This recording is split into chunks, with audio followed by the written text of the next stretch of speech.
I would like to present a general introduction in the chemistry, pharmacology, and initial clinical effects of cannabinoids.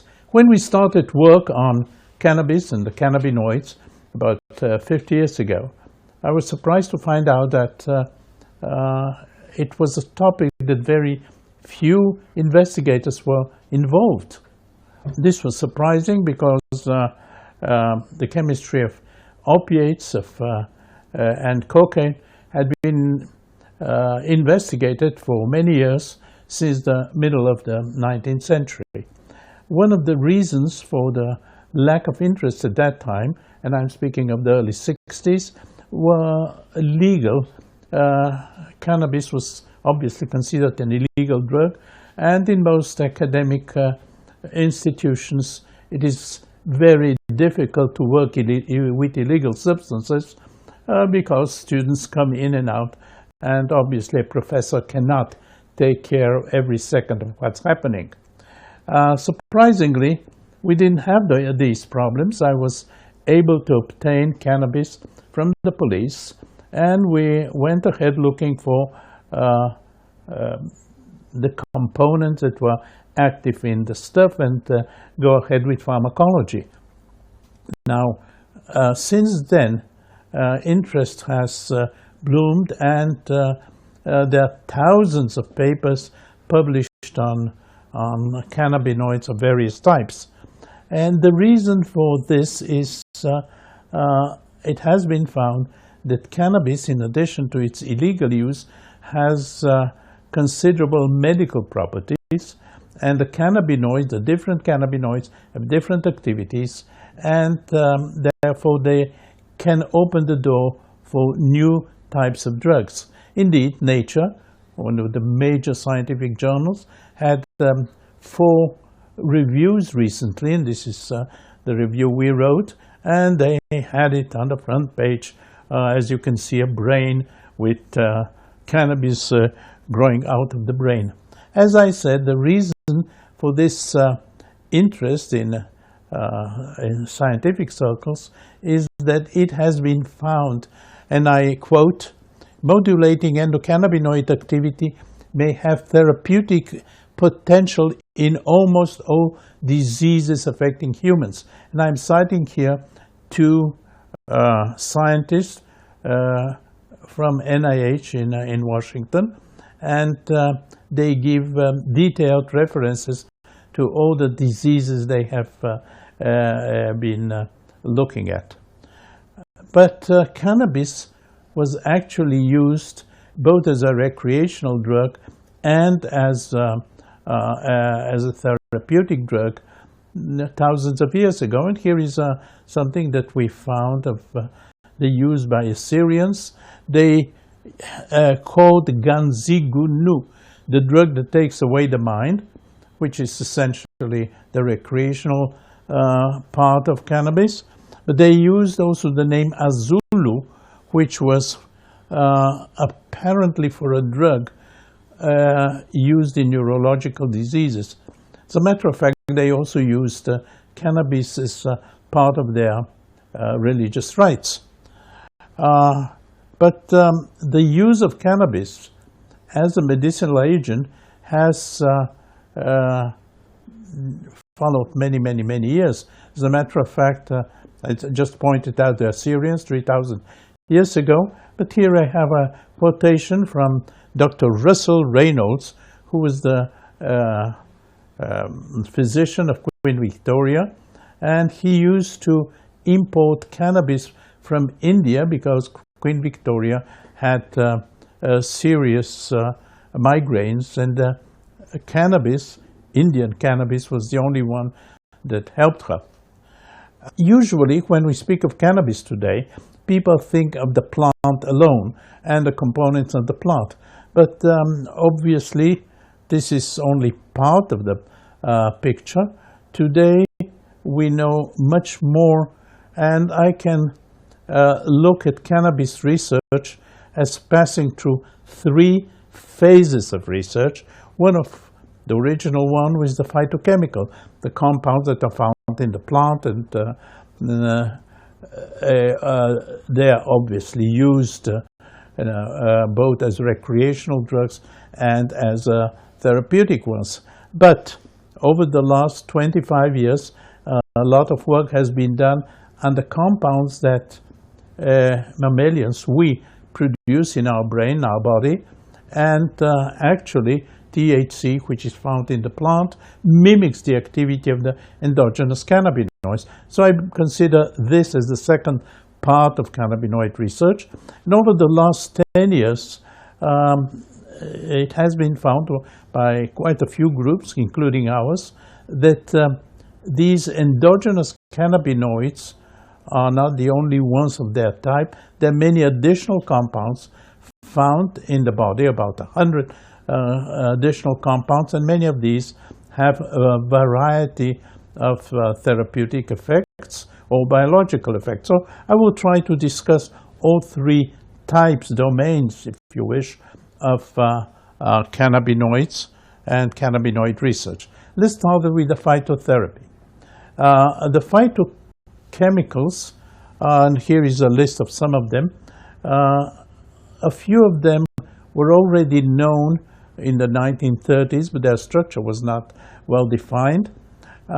We re-isolated, starting the early 1960s, some of these known compounds and a lot of additional new ones. And we found that these compounds have a general structure of an aromatic part, and this is the right-hand side of the molecule, which is more or less the same for all cannabinoids. But then the left-hand side is derived from terpenoids, and they differ, and they make possible the synthesis in the plant of a large number of cannabinoids. And here are a few examples: cannabigerol, cannabidiol, THC, cannabichromine, cannabicyclone, and many of these we identified at that time. Most of the work, however, over the last decades has been done on two compounds, cannabidiol and THC. Surprisingly, although they are chemically closely related, they differ completely in their biological activity. Cannabidiol is not psychotropic, does not cause the well-known cannabis effects, while THC is the major, probably the only compound which causes the psychoactivity of cannabis. But surprisingly, these compounds are not the compounds, the actual compounds that the plant synthesizes. The plant synthesizes their precursors, the acids. These acids are formed in the plant. They are, and here are a few examples, cannabidiolic acid, THC acid, and so on. But these compounds are not stable, and they convert easily into the neutral compounds, which are much better known. But over the last few years, there has been interest in these major components of cannabis. The cannabidiolic acid, for example, has been found to affect depression. It also has other effects. And before I go into detail, I want to mention something which has been used over the last few years, mentioned in many papers. This is the entourage effect, which we described and coined the term about 25 years ago. We found that many of the activities of cannabis are not due to a single compound, but the one compound which is there, which acts, its activity may be modified by additional compounds that do not have that type of effect. And so here we have not synergy, namely two active compounds work together. Here we have an active compound whose activity is changed, is modified, if you wish, by compounds that do not have that type of activity.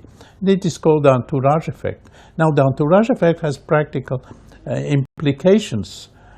People prefer to use extracts of cannabis, of the cannabis plant, rather than the pure cannabidiol, the pure THC. And the reason is that the additional compounds found in cannabis affect the activity of THC or change to a large extent its activity, and people using cannabis prefer to take the extracts rather than the pure compounds. Now, what are the compounds of THC, the major psychoactive compound?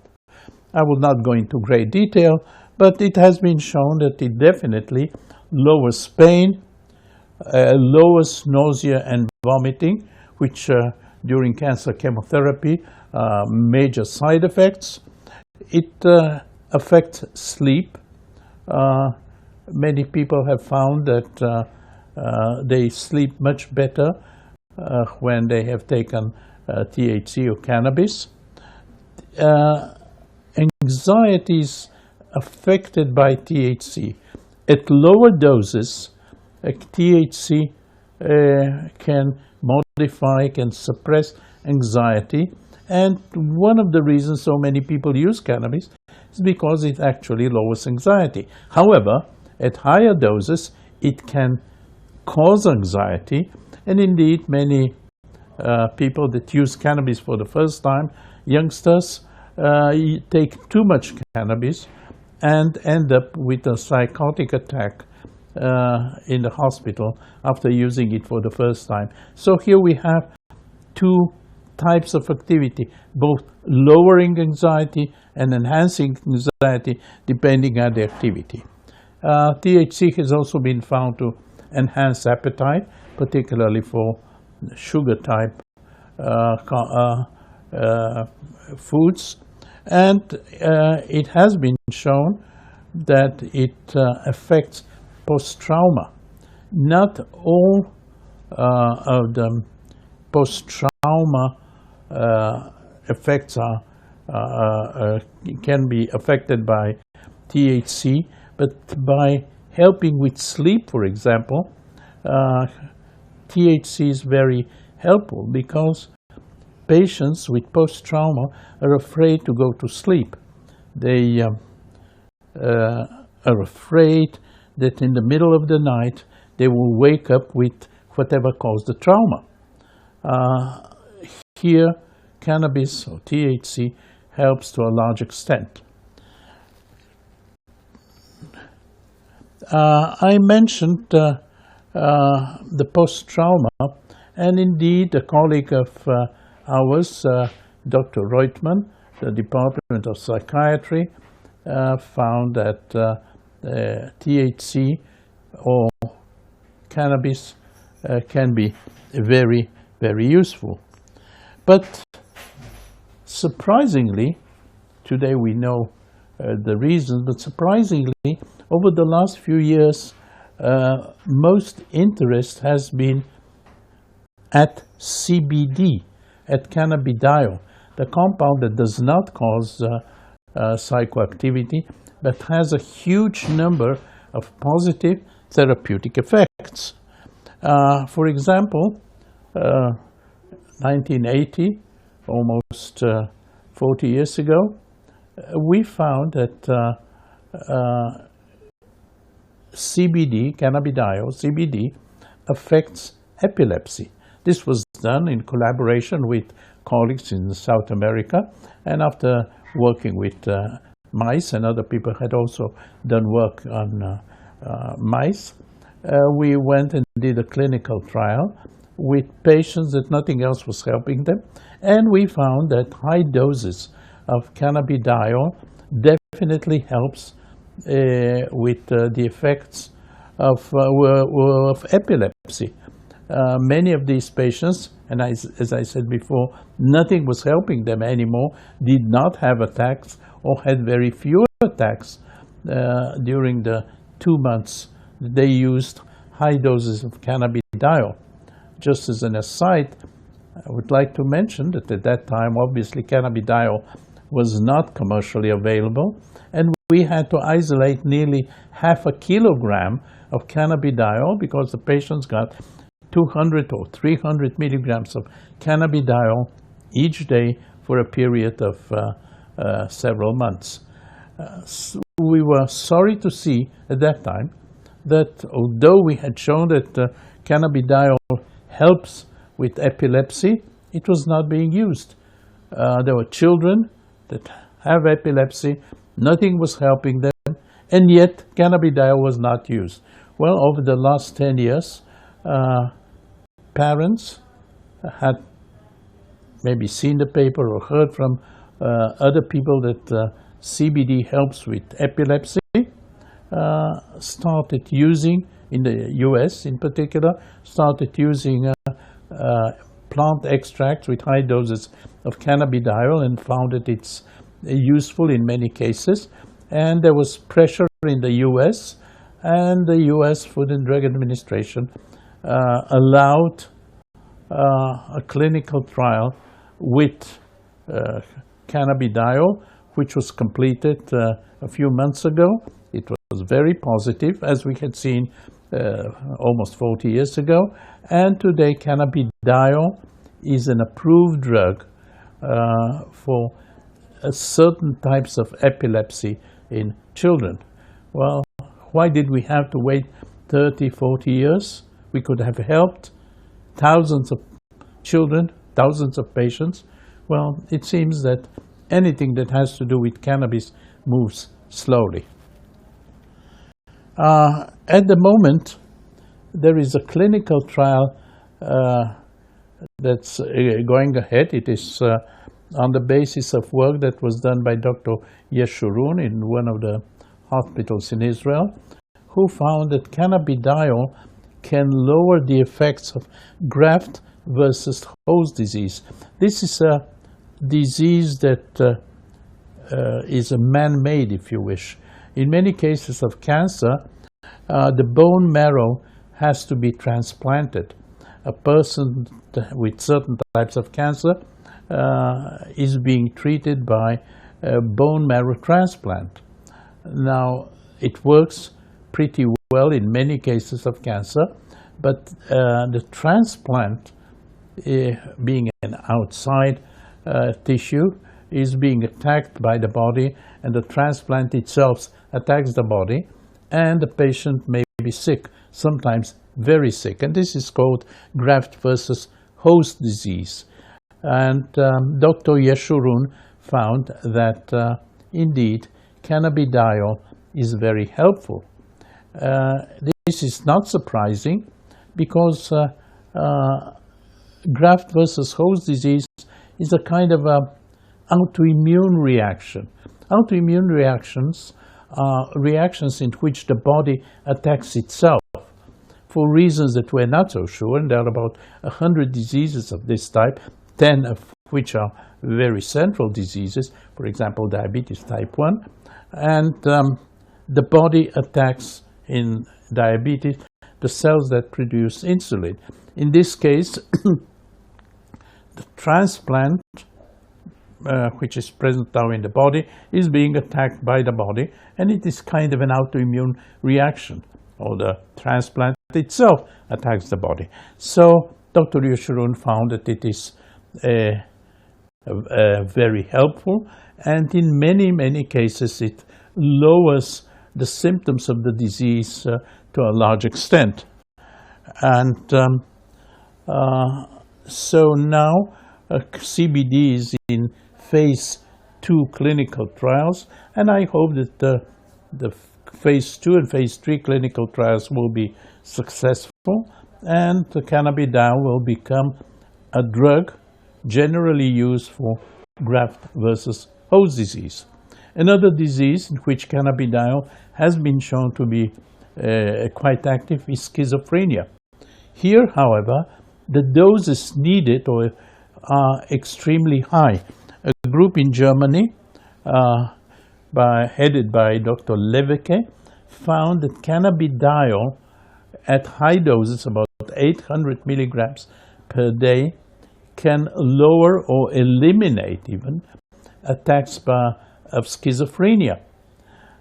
This was done on about 40 patients, and they were given cannabidiol at these very high doses, and this was published about 5 or 6 years ago, and Leveke showed that indeed cannabidiol is very helpful. Now, cannabidiol does not cause any side effects, so in this respect it's a drug that can be used without the danger of side effects, which sometimes are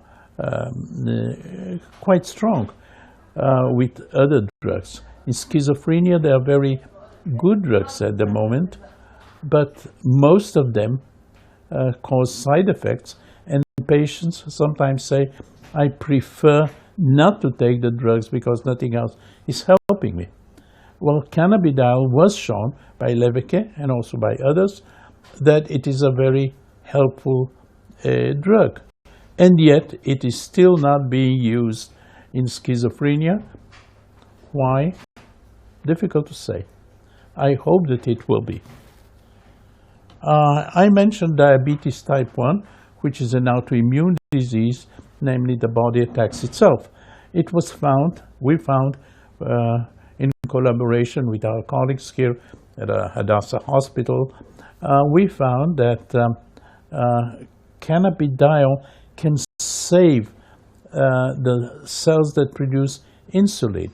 And by saving these cells from deteriorating, they continue to produce insulin, and in mice at least, the disease is not present in many cases, or it's in a mild form. And if one looks at the cells that produce the insulin, we found that those animals that were treated with cannabidiol, these cells that produce insulin, about 77% were still intact. Those that did not get cannabidiol had only 5% of intact cells, and the mice had a severe case of diabetes, and they died within a few months. Again, this was done in mice. It should have been done in humans by now because the mechanisms are the same. What we saw in animals, attack on the cells, we see in patients, usually in children. The body attacks its own cells. So the mechanism is the same. Chances are that cannabidiol will be an excellent drug in this case. It has never been tried in humans. Why? I have no idea. Now, I described the activity of the major compounds found in the plant, and I will not go into details on the activities of other compounds there, cannabigerol, cannabichromine. There are quite a few others, but there has not been so much work on these compounds, and I will leave the plant at the moment. As I described in a few words, there has been a lot of work on the plants, but one thing was not known until the mid-80s, and this is the mechanism. In the mid-80s, a group in the US found that THC binds to a receptor. It is now known as the cannabinoid receptor 1. And this receptor is found in those areas of the brain which are very relevant for cannabinoid activity. Areas that have to do with movement control, they're called basal ganglia, the coordination of body movement in the hippocampus, with cognitive functions, and so on. So it seemed to be relevant, and today there has been a lot of work on the CB1 receptor, and indeed is a specific receptor for cannabinoids, and it is major receptor, probably the receptor which is found in the highest concentrations in the brain compared to many other receptors.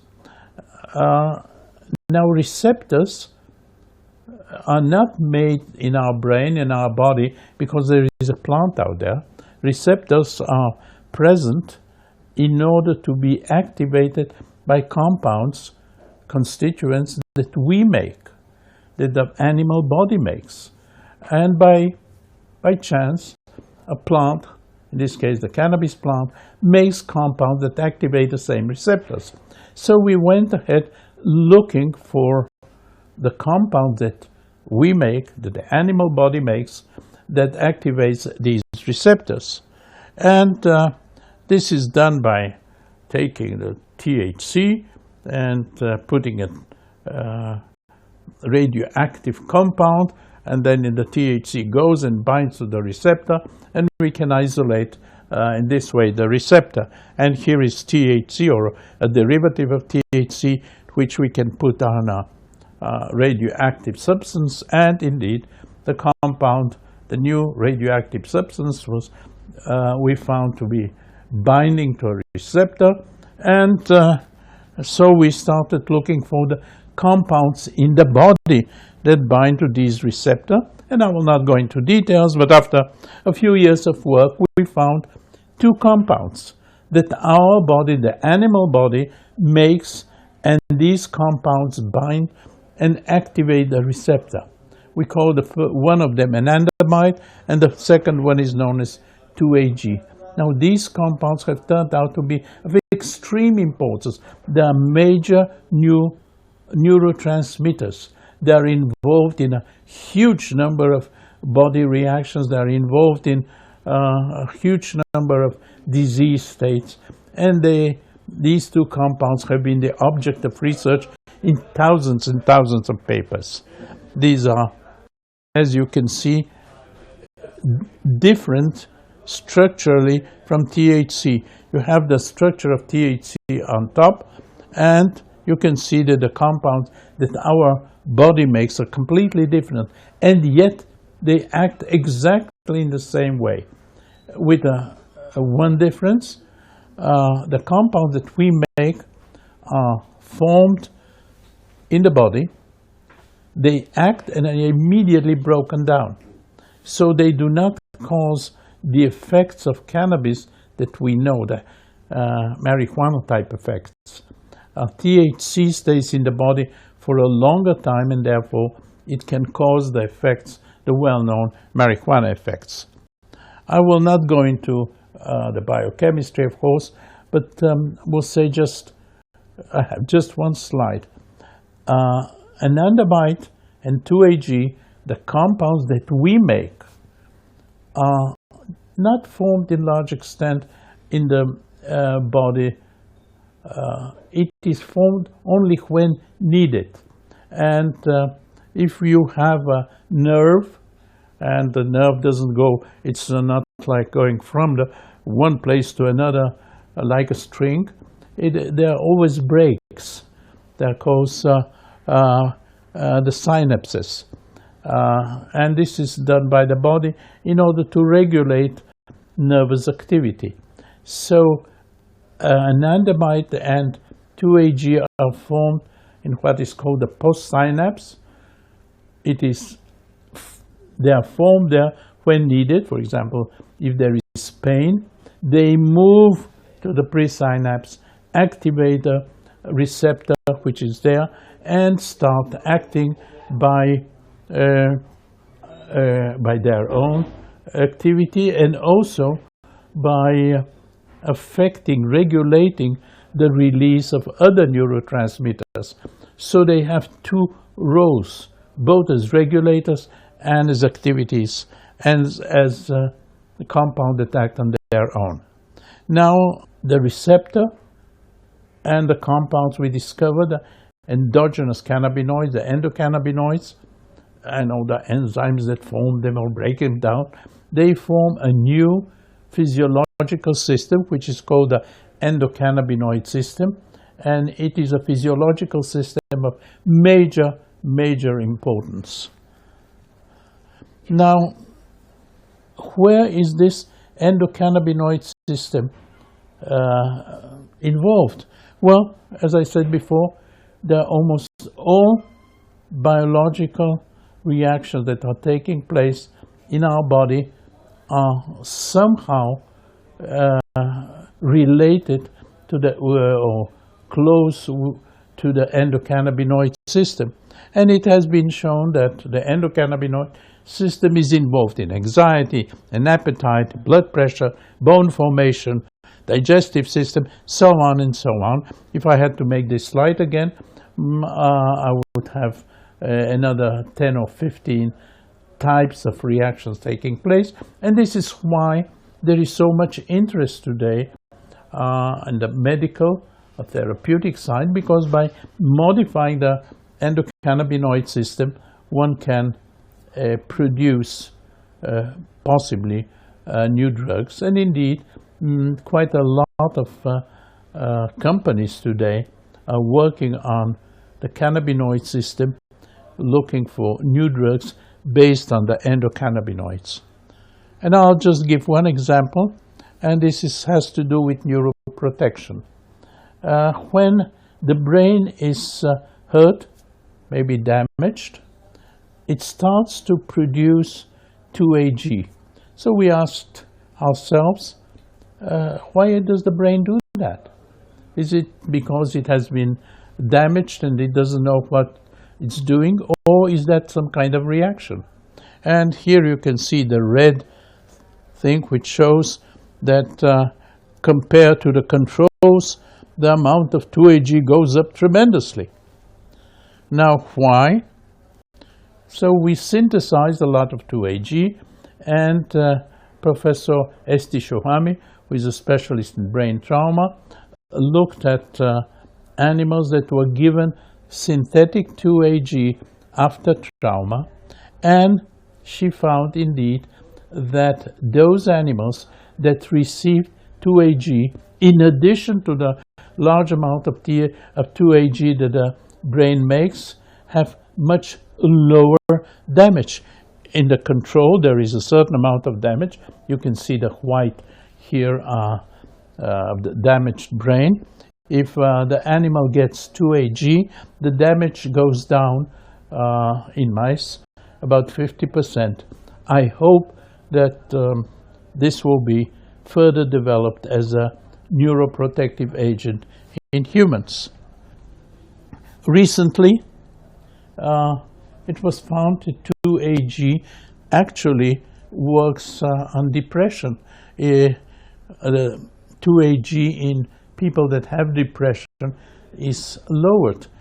Maybe 2-AG or a related compound can be used in depression. And this is a field that is being looked into today.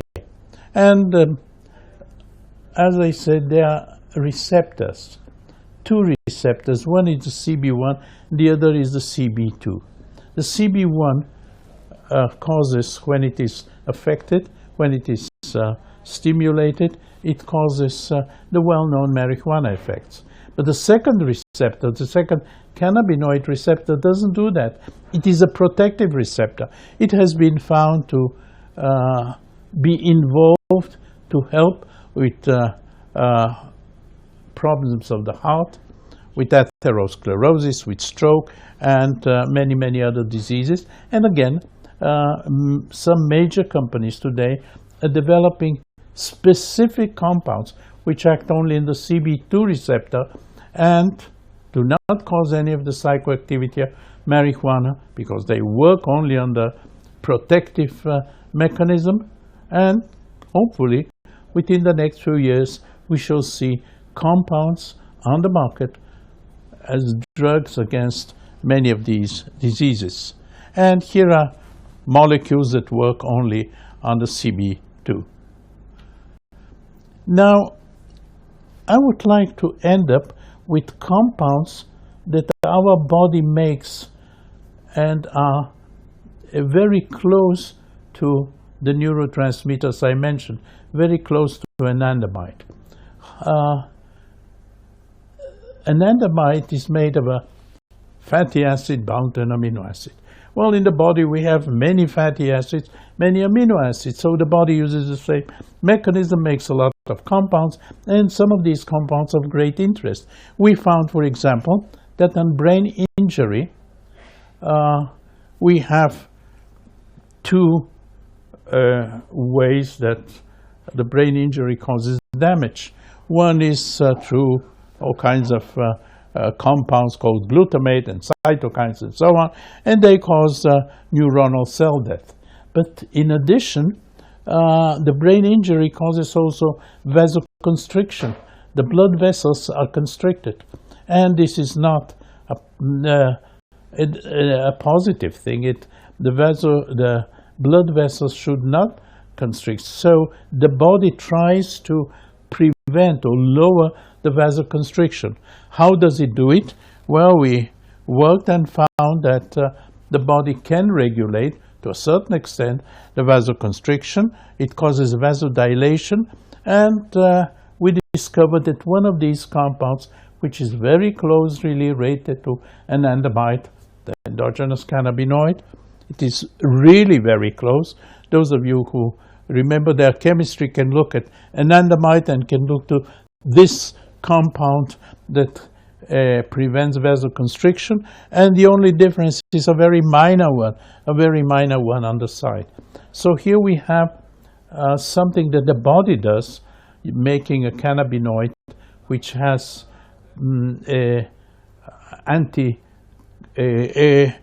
it affects some of the negative things that happen after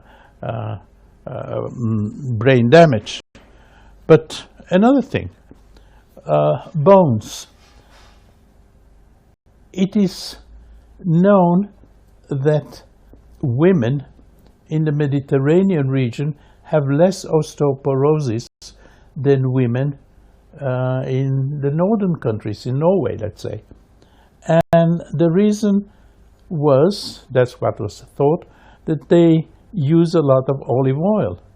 So we looked at the constituents of olive oil and didn't find that they have any major effect on bones. But we thought maybe the major constituent of olive oil, which is called oleic acid, maybe this compound has a metabolite.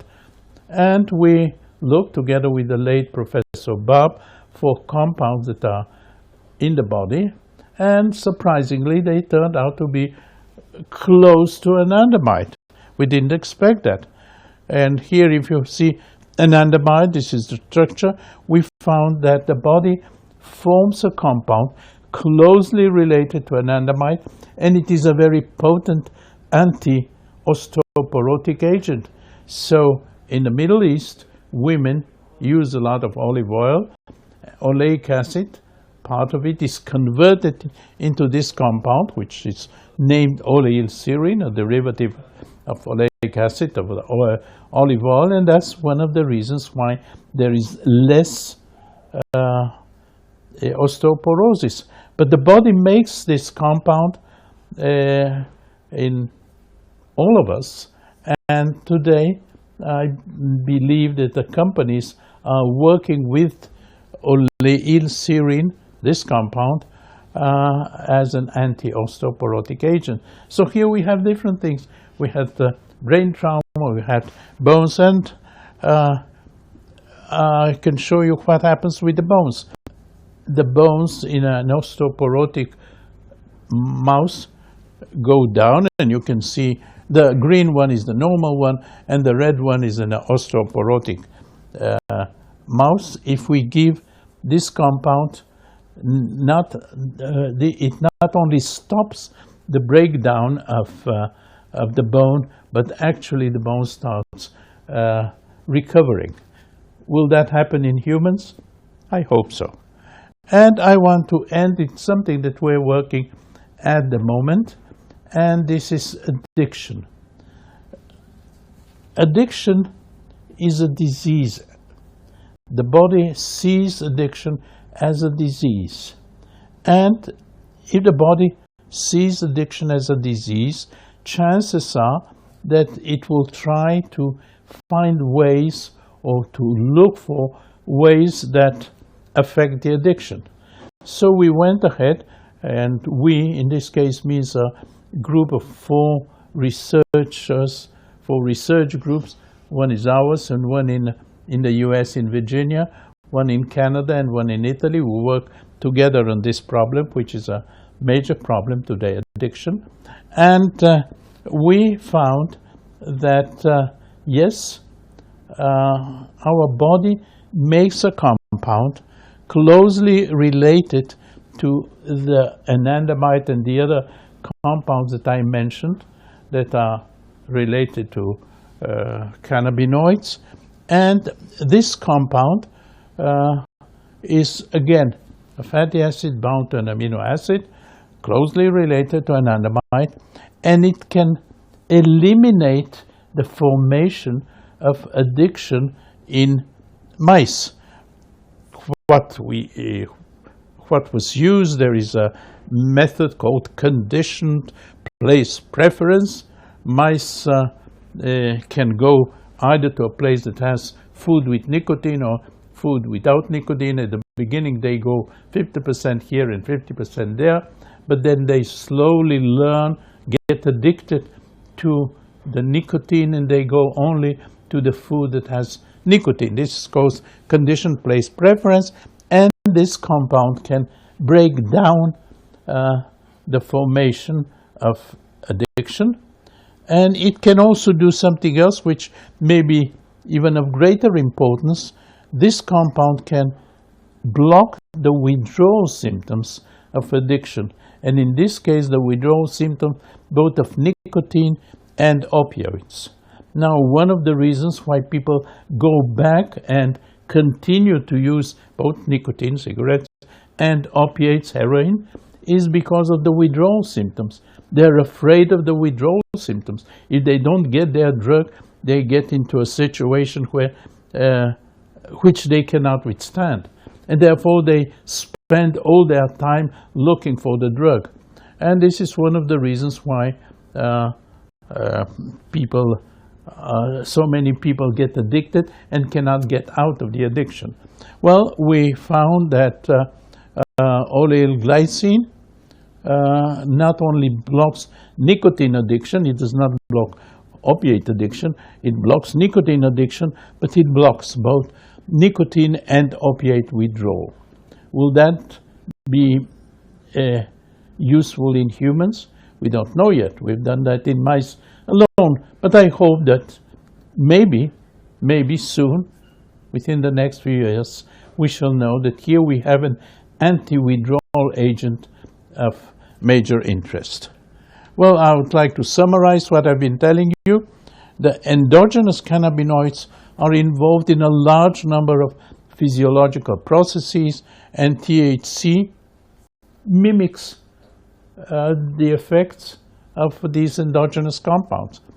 CBD derivatives are of major importance, and derivatives of CBD or derivatives of CBD may become major drugs. And I spoke about the endocannabinoids, and I spoke about CB2 specific agonists, and I hope that there will be continued research in all these aspects. And I want to thank my collaborators in Jerusalem, both in my own lab, which is these, and with many colleagues, and also the collaborations we do with a huge number of colleagues all over the world. Thank you.